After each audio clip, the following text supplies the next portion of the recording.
অনেকে আবার উইন করার পর নিতে চায় না। তো আপনার আগেই থেকে বুঝতে হবে যে আমি নেব কি নেব না, বা আমি একটু বুঝতে পারলেই এটা ভেরি ইজি।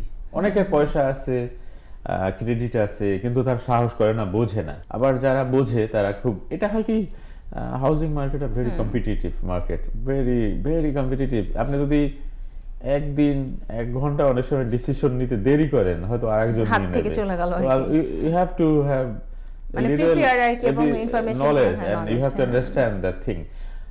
অনেক মানুষ আছে, দেখুন আমাদের বাংলাদেশের কৃষকরা, তারা কিন্তু অত পিএইচডি করে না, কিন্তু তারা বোঝে কখন বৃষ্টি আসবে, কখন ফসল ফলাইতে হয়, কখন উঠাইতে হয়, কখন কাটতে হয়। কিন্তু একদম। এটা কমন সেন্স।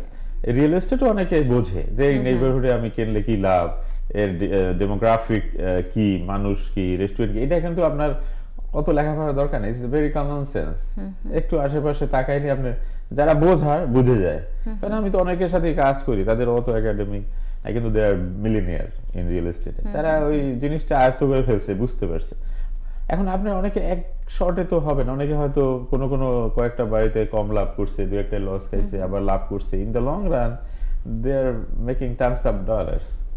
তো আপনার একটা পরিকল্পনা থাকতে হবে যে হ্যাঁ, আমি এই বিজনেসে আমি যখন স্টার্ট করেছি এটা আমি চলতে থাকবে। চলতে থাকবে, হ্যাঁ। তখন আপনি you have to be determined যে আমি হ্যাঁ করতেই থাকবো, বা আমি আছে না, তখন you can succeed in your journey.